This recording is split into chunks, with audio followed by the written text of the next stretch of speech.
O jogo do cubo do demónio. Michael sempre foi atraído pelo que não deveria ser mexido. Quando encontrou aquele objeto em um fórum obscuro da Deep Web, descrito apenas como o dado de 6 faces mortais, ele pensou que fosse apenas mais uma lenda urbana digital. O pacote chegou 3 semanas depois. Não havia remetente. Dentro da caixa de papelão úmida, envolta em um veludo podre, estava o cubo. Ele não era feito de plástico ou madeira, parecia obsidiana fria. Mas quando a luz batia, as faces brilhavam com um tom de vermelho visceral, como se houvesse sangue pulsando sob a superfície. Não havia números, apenas entalhos que lembravam cicatrizes. As instruções vieram em papel amarelado. 6 lados, 6 minutos, uma vida. Uma vez que o cronómetro começa, o cubo é o seu mestre. Não pare de jogar até a sexta face ser revelada, ou a porta que você abriu nunca mais se fechará. Michael riu, mas as suas mãos tremiam. Ele pegou o cronómetro do telemóvel, marcou 6 minutos e jogou o cubo para a mesa. O cubo parou na primeira face, o único olho entalhado. Imediatamente, a temperatura do quarto caiu. Michael sentiu uma sensação sufocante de estar sendo observado. Ele olhou para o canto do quarto, onde as sombras pareciam mais densas do que normal. Por um segundo, ele jurou ter visto uma pupila vertical brilhar na escuridão. O silêncio da casa tornou-se absoluto, exceto pelo tic-tac frenético do seu próprio coração. Ele jogou novamente, 2 traços horizontais. Um som de arranhado começou vindo de dentro das paredes. Então, uma voz. Era a voz da sua mãe, que morava a centenas de quilómetros dali. Michael! A voz chamou vindo do corredor do escuro. Michael, por que não abres a porta? Ele sabia que não era ela. O tom era monótono, sem vida, com uma gravação sendo reproduzida por algo que não entende as emoções humanas. Ele ignorou o suor frio e pegou o cubo outra vez. A terceira fase revelou 3 furos profundos. Michael sentiu algo gélido envolver o seu tornozelo. Ele olhou para baixo, mas não via nada. No entanto, a pressão era real. Seus músculos começaram a latejar. A sensação de dedos longos e finos subindo pela sua perna o fez pular da cadeira. O cubo, sobre a mesa, começou a vibrar sozinho, emitindo um zumbido baixo que fazia os seus dentes doerem. Faltavam 2 minutos. Michael jogou o cubo com pressa. 4 manchas escuras. O cheiro o atingiu como um soco. Enxofre, carne podre e flores de velório. O ar ficou espesso, difícil de respirar. Ele começou a tossir e, quando limpou a boca, viu que a sua mão estava suja de uma fuligem preta. As paredes do quarto começaram a descascar, revelando algo que parecia tecido muscular pulsante por baixo do papel de parede.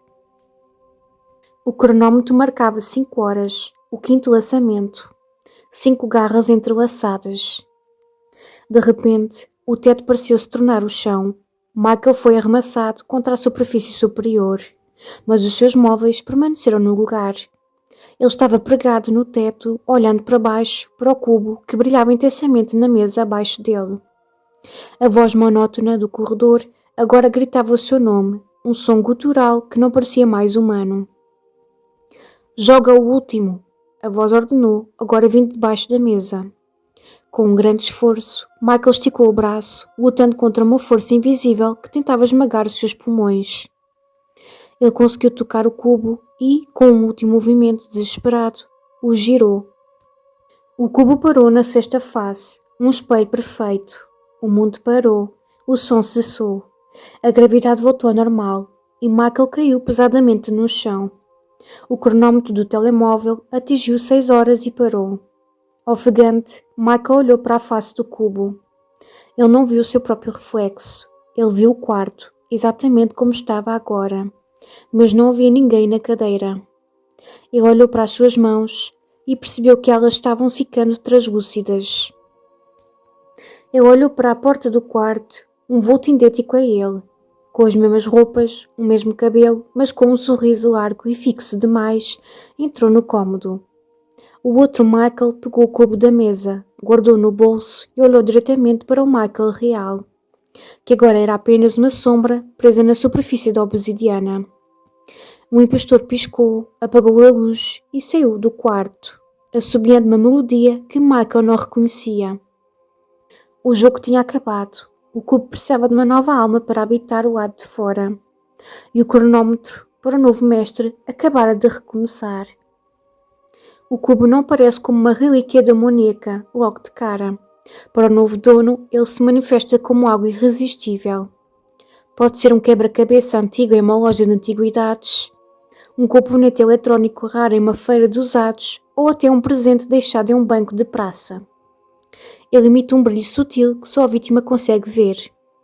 Uma promessa silenciosa de que ali reside um segredo que só ela pode desvendar. Assim que a pessoa o leva para casa, o cubo começa a drenar a energia do ambiente. Aparelhos eletrónicos começam a falhar ou exibir mensagens em línguas mortas. Animais de estimação recusam-se a entrar no mesmo cômodo que o objeto. O dono começa a ter sonhos lúcidos com o jogo, sentindo uma necessidade fisiológica de pegar o cronómetro e lançar o dado. O que aconteceu com Michael é o destino do padrão. Quando o sexto minuto acaba e o espelho se revela, a troca é instantânea. O mundo não percebe que a pessoa mudou. O impostor que sai do cubo possui todas as memórias da vítima, mas nenhuma das emoções. Ele vive a vida da pessoa perfeitamente, como única exceção. Ele passa as noites olhando para o cubo, esperando o momento certo para plantá-lo para a próxima vítima. Para quem fica preso como o Michael original, o interior do cubo não é o vazio, é uma versão distorcida, infinita, do lugar onde o jogo foi jogado. As paredes são feitas da mesma obsidiana fria. O tempo não passa da mesma forma. Um minuto lá dentro pode parecer um século de isolamento. A única companhia são os reflexos das outras faces. As outras vítimas que falharam ou foram trocadas ao longo dos milénios. Dizem que, se alguém encontrar o cubo e não jogar, mas sim tentar destruí-lo, o objeto simplesmente desaparece e reaparece na cabeceira da pessoa na manhã seguinte. A única forma de se livrar dele, sem perder a alma, é passá-lo adiante antes de iniciar o cronómetro. Mas o cubo raramente dá tempo para que a lógica supere a curiosidade. Muito obrigado por assistirem ao meu canal. Não se esqueça de deixarem like e subscreverem. Até à próxima!